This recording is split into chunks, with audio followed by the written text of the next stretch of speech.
twebaza Katonda ku lwammwe ne ku lwaffe olw'enjiri ekyetaagibwa era ekyetaagisa obulamu okuba nga bulabisibwa bwe bulokozi. Tukyayogera ku kulokoka. Ekigambo ekyo kiyinza oba kiwanvu okusinga nga bwe kyetaagisa kubanga tulina abaalokolebwa n'abalokole mu ngeri yaabwe, naye ng'okulokoka kwa Katonda kwe kwetaagisa nga twetaaga kuba nga tukkiriza byonna. Tulabye nti waliwo abalokolebwa nga bawulidde ekigambo ekya Katonda n'ate nga si mu mazima, nga kinyooleddwa, kikyusibwa, kyogerwa bulala, n'aboogera nga beebedda so si mwana, era abantu ne bakikkiriza nga beesize eby'obulimba. Kuba buli bw'otategeera mazima kyeweesiga kiba kya bulimba. Tusomye era ne tuwulira nti buli ayogera nga ayogerenga ng'ekiragiro kya Katonda bwe kiri. Kati ayogera ng'ekiragiro bwe kiri ye mwana. Era kati njagala tusomeko Baluumi emu olunyiriri 24. Bw'omala osome Bakolinso emu ekisooka era 24. Mutume nga tonasoma waliwo ekigambo kyetubale twogera ku by'obulokozi oba omuntu kyeyali badde atunuulira ennyo ne yekkaanya kubanga lwaki olwaleero kanisa ekyasumbuyibwa ng'omuntu ng'otakyunuuzibwa nga togamba oli mulokole lwakubanga okudda mu kifo kya Mukama. Omuntu yali badde ayigirizibwa nti engeri gye twava ekifo kye twavaamu ne tuddamu kyekiriwa tusobole okuvaayo tudde mu kifo kyani kya Katonda nga mu Isaaya bw'agambye mu 9 nti muveeyo musobole okudda mu kifo kyani kya Mukama. Kitegeeza okuyigirizibwa kwali badde kutulaga kukutambuza nga nayo abedda bakugamba nti eyo gye bakusanze ng'okyali nayo bagakiwedde nga tebanakutuusa. Obulokozi ngeri gye buli olugendo olaga omuntu ekifo kyalimu ekikyamu deni asobole okudda mu kifo kyani kya Katonda musobole okuba nga munyumya naye nga bwe kyali. Ekiseera ekyokufuula omuntu omuyigirizwa tebakirina. Bo balina ekiseera ky'okufuula abantu abakkiriza. Naye Katonda ekyo si kyatunulidde, atunulidde kubafuula abayigirizwa. Omutayigirizibwa mu lunaku lumu tosobola. Si mu myaka 2. Yabuuza nti eggwanga lisobola ozaalibwa mu lunaku lumu. Yakikola naye era abantu kisoboka. Kati ate omuntu alina banga amala kutegeezebwa ebya Katonda n'asobola banga atuuka mu kiri Katonda kyakolera abo abamukkiriza. Tusoma Baluumi emu olunyiriri 24 ne Bakolinso emu ekisooka 24. Baluumi essula esooka olunyiriri 24. Katonda kyeyava bawaayo eri obugwagwa mu kwegomba okw'emitima gyabwe okwonoonanga ekitiibwa ky'emibiri gyabwe bokka na bokka. Katonda tuuka naye n'atamwa n'abawaayo okweyonoona ne bakola ebitasaana eby'obugwagwa kubanga alindira n'alaba nga tewali akola eby'amazima. Kati 24 era ekisooka Bakolinso ekisooka emu 24 essula esooka olunyiriri 24 ng'ogira bwe bati naye eri abo abayite Abayudaaya era n'Abayonaani Kristo ge maanyi ga Katonda era magezi ga Katonda. Waliwo abakatonda be yawaayo okweyonoona. Waliwo n'abo Katonda be yayita be yayawula bo nga balaba nti amazima Kristo ge maanyi.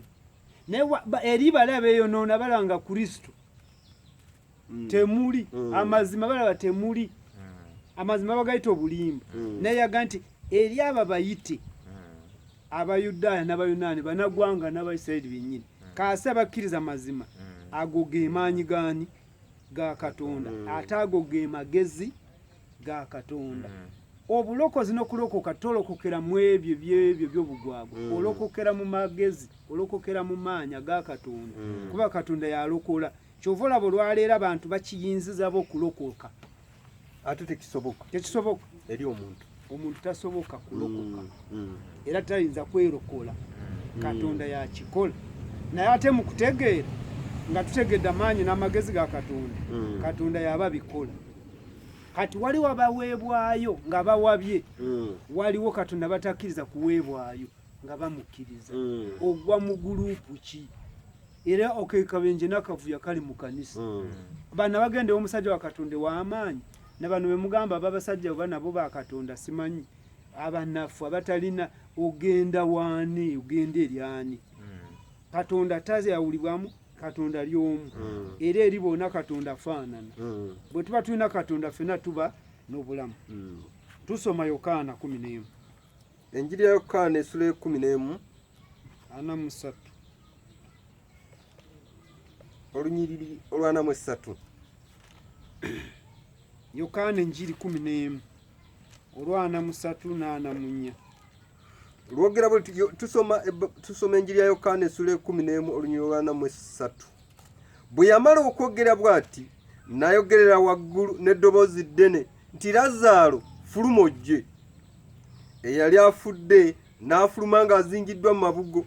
amagulu n'emikono n'ekiremba nga kisubiddwa mu maaso ge Yesu n'abagamba nti mumusumulule mumuleke agende. Ekitegeeza omuntu kino kyali kifaananyi ekyokulokola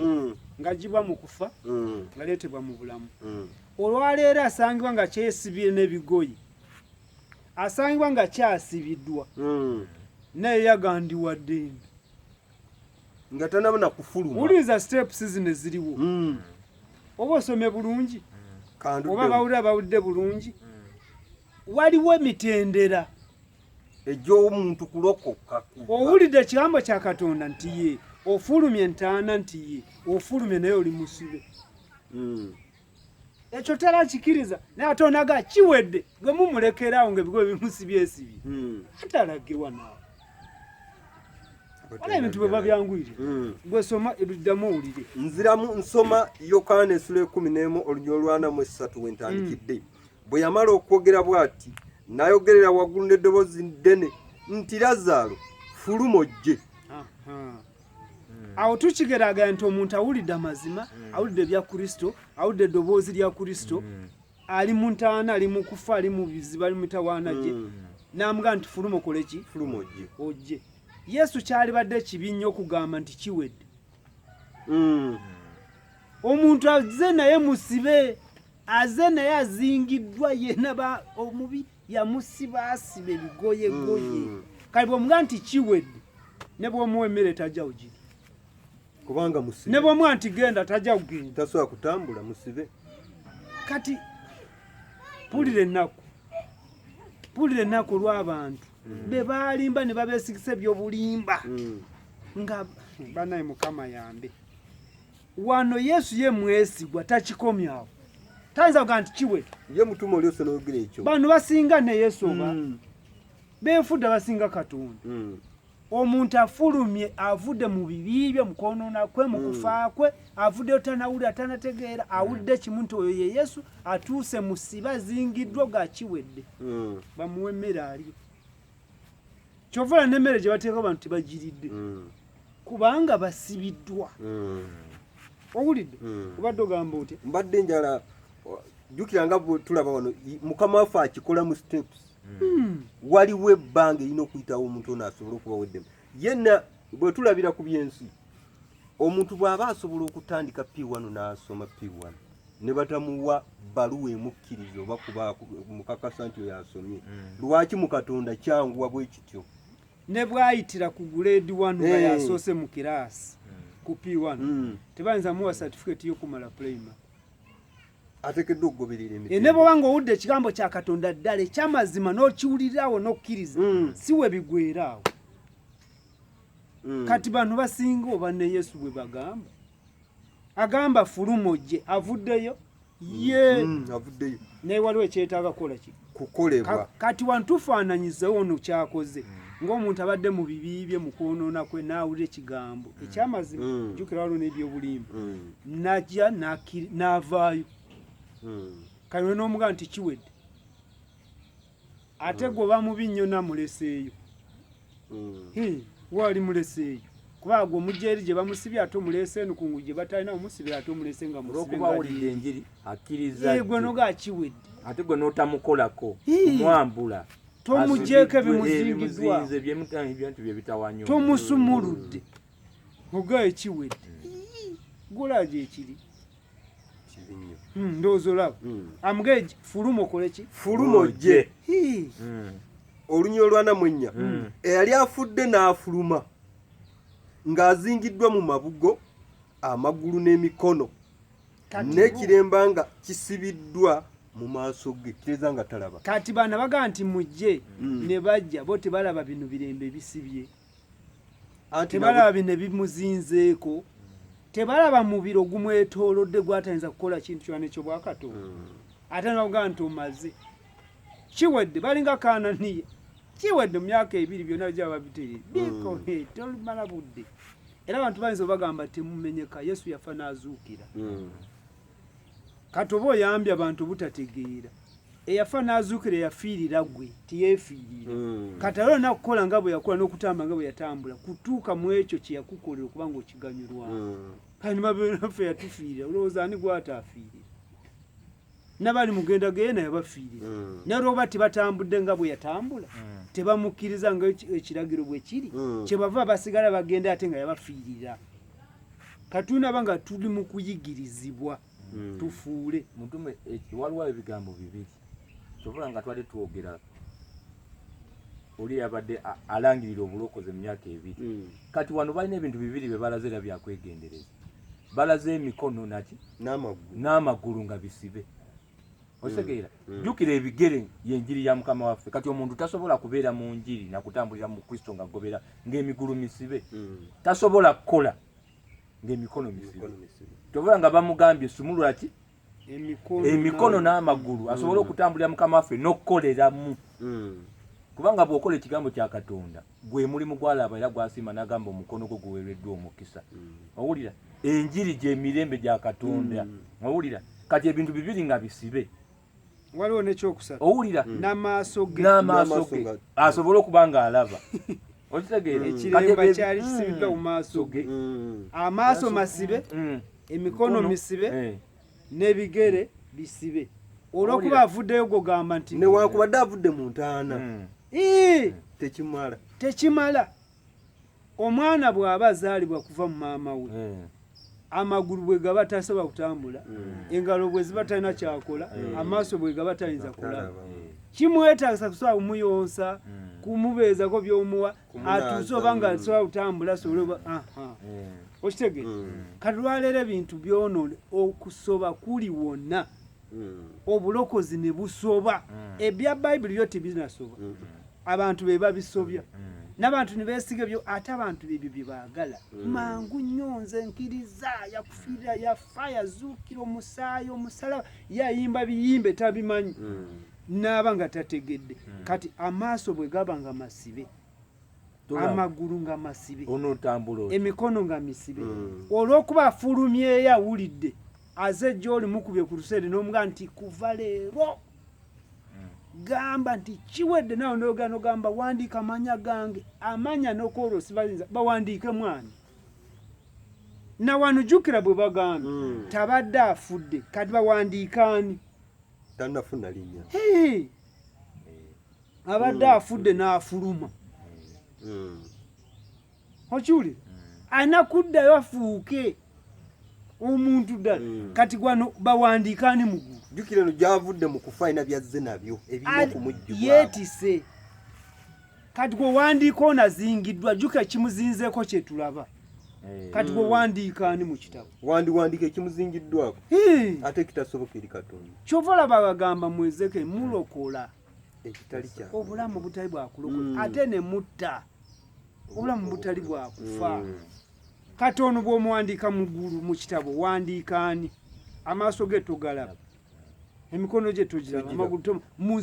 azingiddwako kale bino ebyokuzingirwako ebigoye omubiri kiringa ekigoye ekyakola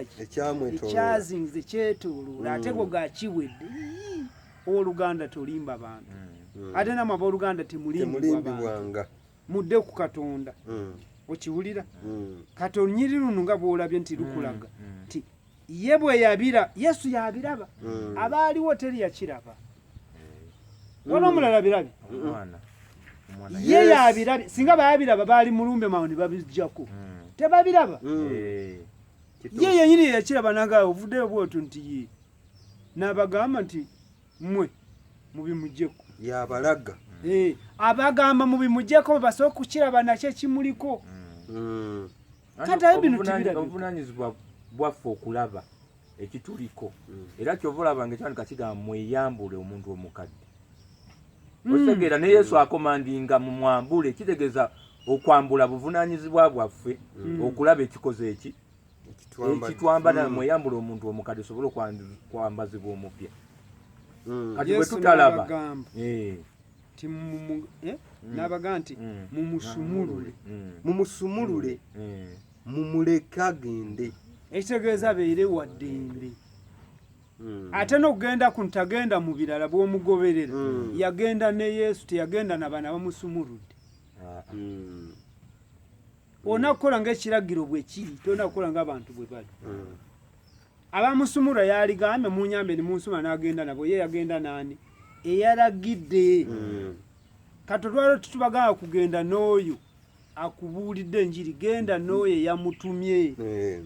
abantu bagenze n'oyo ababuulira enjiri yeyambuulira yeyambatiza yemusumba amafuta byonna balina bintu bye baliko ne baleka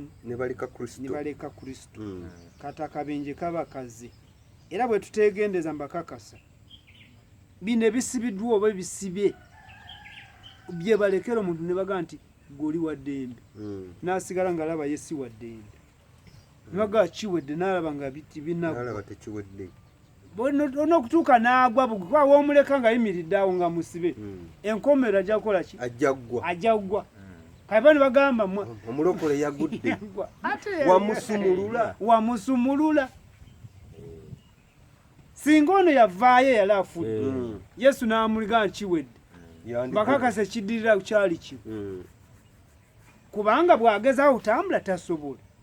bw'agezaako kuvanga enkuba ezooba omusana nga gwengedde tasobola bw'agezaako kulaba gy'alaga tasobola kigwo Katonda aga nti omulokole agudde agwa era oyo ali bw'ati agwa bw'aba yaggwa gw'oliko ekizibu gwe yamuyita kati emuyita emwesiba tasobola kati Katonda omanyi tayinza kuwakana n'abantu gwe mubi n'abantu obaga nti omulokole bagudde teri mulokole asobola kugwa ekizibu ekibagwisa temwabalokola bomba mwabalokola mwalokola omukyamu tomulokole yagwa omanyi kati ennaku abantu baweddemu amaanyi kati wetaaga kubalambulako bwe tubazaamu essuubi ne betandisa n'okweweesayo bulabolabo basendasenda kujja mukazi bemuleeta mubategeere basibe nabo bakimanyi bane tunaba nga twasumuluddwa bw'oyimba n'asumululwa nze ng'okimanyi n'olujegero olumanyi ekyali kinsibye nakiraba bakinzijjako naye oli luyimba lwayimba oli musibe g'abansumulu kale bw'oba toli musibe tambula ng'omulokole tambula ng'omukkiriza ojja kulanga entambula si yamu ojja kugwa bubi kubanga toli waddembe tokiweereddwa era katwasi yakutambuza kati bino bwe tubisoma bw'olaba ddala bwaga nti fuluma wafuluma nti bwaga nti munsumule wasumululwa buli omu ayinza okwesikamu kuba alina byalaba bwaga nti bamaze okusumulula wasumululwa nti otambula owula ebintu bitambula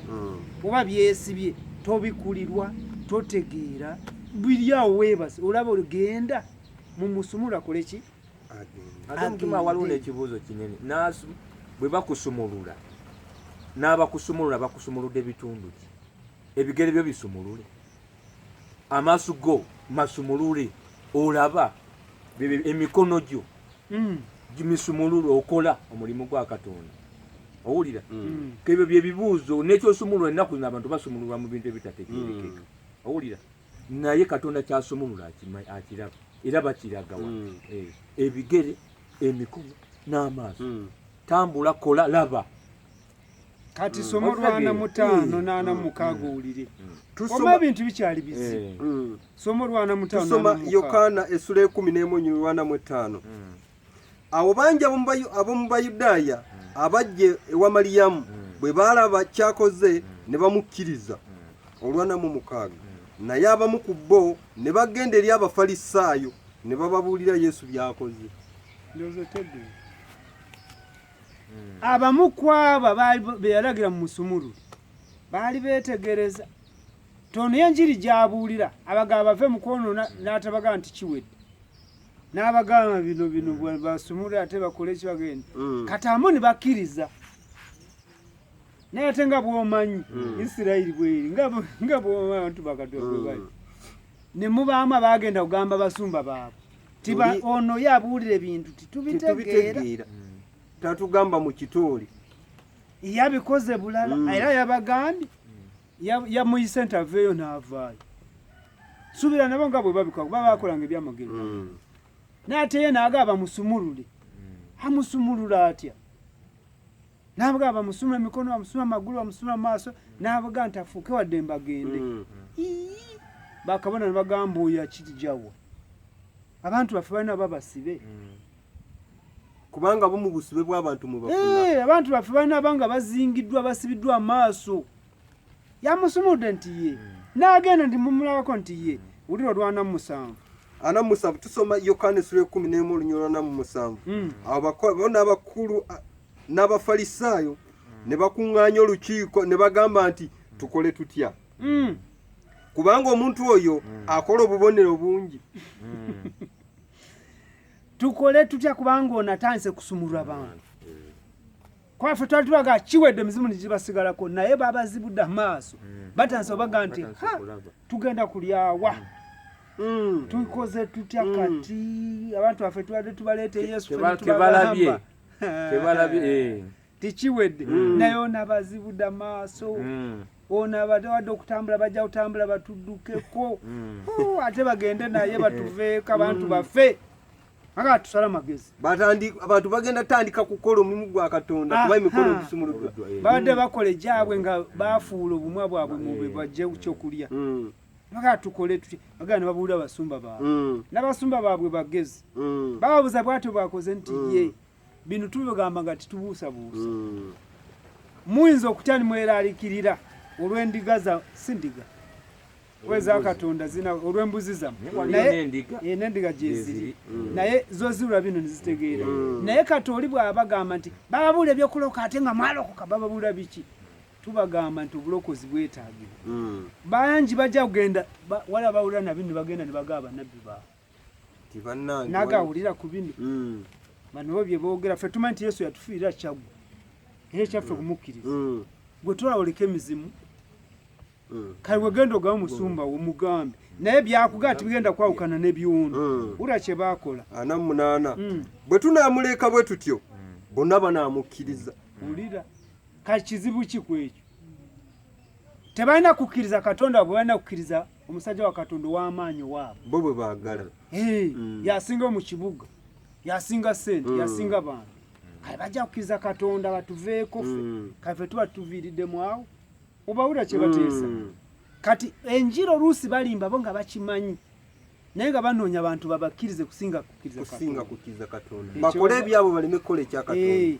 abantu baabwe basigaye nga basibiddwawo nga tebasumuluddwa bo kye baagala era bano nga bwe bateesa nabo bwe kiri obawulidde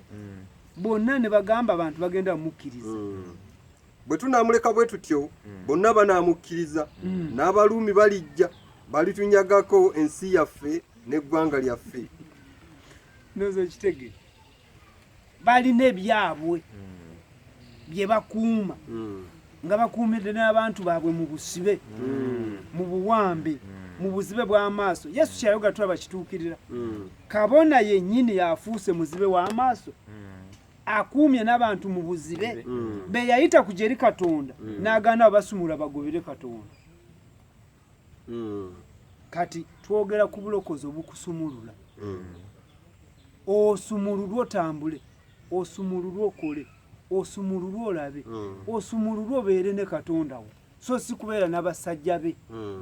kati obulimba bulina banga bukoma maga tukoze tutya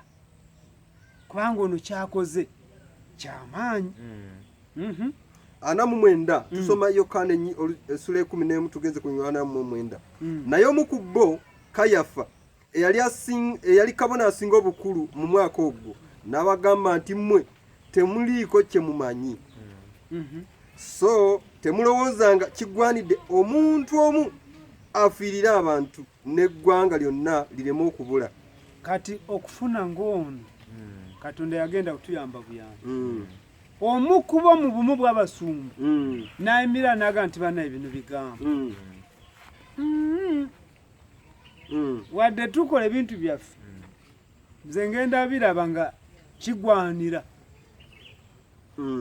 kubaawe ekyakatonda nga kyekikolebwa. Ono yayogera mu mwoyo wa Katonda teyayogera ku bubu. Era bwe bagamba wano era tusabe naffe Katonda wabeewo mu bumu bw'abasumba ayimira n'aga nti ddala gano ge mazima abantu balimbibwa. Bwe tuba tubyanguyiriza nnyo kyekino kireese emizimu mu kanisa. Katonda n'abalinga tayambye ate nga yalina kuyamba bantu abaalokolebwa. Wabeewo okukkiriziganya naye osuubira baamukiriza nabo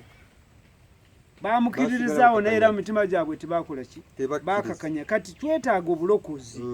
obwa Katonda obutali bw'abantu. Bakabona newankubadde bagaana abantu baabwe kubanga babavaako badde ku Katonda. Katonda yakole kubamu kubo baba akozesa asobole okubakyusa. Onaga nti kikigwanira omuntu omu okufiirira abantu bonna. Mwe temulaba waliwo ekyetaagibwa kubanga kikolebwa. Temulaba nti waliwo ateekebwa kufa. Kino kyagende bw'okitunula alinga agamba nti okiraba nti Yesu alina kukola ki kufa abantu balokolebwe. Naye ate kisinga nawo temulaba nti bwe tubagamba nti mwanguyirize mulokolebwe temulowooza nti waliwo alina kumala okufa. Ono muntu gw'oyise tomulaba nti azze n'ekintu ekirina mugibwako ekyomuzizo ate gwe kyolokola gwe kyolokodde. Oddira omuntu yenna n'omuleeta lumu nti olokose ajja yenna nga bw'ali. Kati bw'ojja nga bw'oli zikusanze bw'osigala nga bw'oli. Oli yagala ku Isirayiri ekitundu kye kirirokoka ng'omuddidde yenna omuleesi yenna Isirayiri nyoga yenna alokozi tekisoboka. Kiri ku muntu omu individual kiri ne ku kibiina kya Isirayiri kyonna kuliko ekifa. Kati kabona Katonda muwadde amagezi n'abagamba mu bumu bwabwe baali batuula balwakumeka nga bw'obamanyi batuula balina ennaku ze batuula n'agaana naye banange ebintu bino twanguyiriza naye waliwo ekirina kumala kufa. Kati ate bo kye balokola simanyi oba baleero bayinza okukikiriza naye ate twetaaga Katonda yaba yambi yaba tuyamba. Era bw'olaba olunyiriri lw'15 teyakyogera mu magezi ge. Era gano magezi ga mwoyo. Naffe tubagamba nti banange gwe muyita ne mumulokola amangu ago nga mupappiriza nga olwoba munabye munoonya waliwo ekirina kugibwa ku muntu oyo nga bwe kyagibwa k'oyo yalafudde nga ye Laazaalo. Waliwo ekirina oba nga kifa kimwambulwako.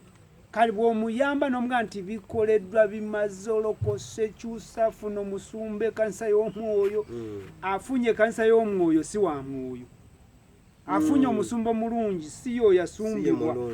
Afunye ekkanisa entuufu si y'oyo alina beera mu kkanisa ya Katonda. Kale bwe byokoze nabikodde mu kyamu naye bwadde mu kyamu muye muli mukinga mugumiikiriza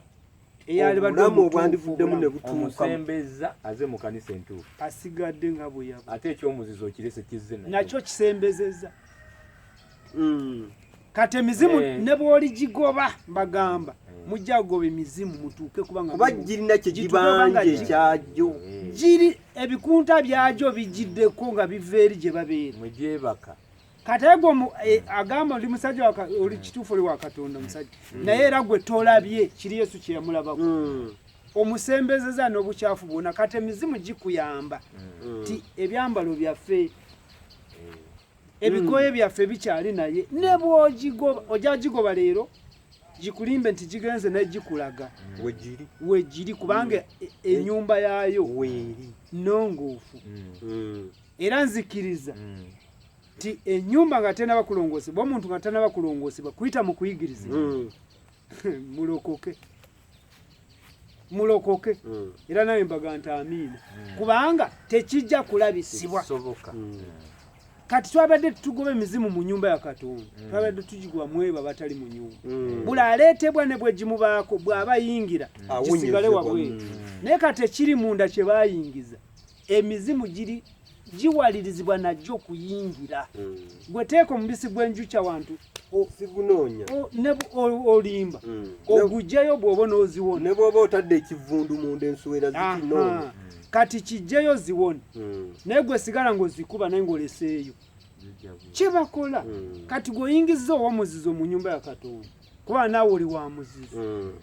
muga nti nyumba ya Mukama eyinza okwegatta neya sitaani emizimu gibeere nga mwegirabikira kusinga n'emusabo gye kirina okubeera banaye Katonda mulungi mbadde nkyalina bingi by'ombwagamba naye Katonda yeebazibwe biiza oba bingi ne bitakugasa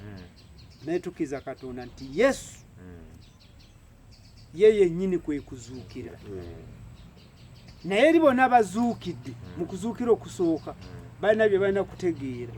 balina bye balina kumanya basobole kutambula n'okukuzuukira nga ye Yesu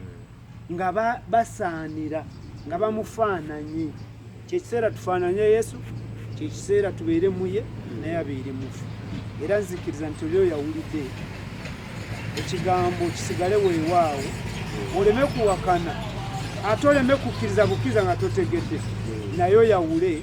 era ogoberera omwoyo tetugoberera Mukama waffe era gwe twakkiriza tubayita mwena kugoberera oyo era mulokolebwe mu kulokolebwa naffe kwe twaweebwa era kwe twafuna era kwe tubagamba nga tuyima mu byawandiikibwa ekyo kye twebaliza Katonda ku lwammwe abatuwuliriza leero nga mukkiriza obulokozi n'okujja ku bwakabaka bwe mu linnya erya Yesu Kristo Mukama waffe amiina.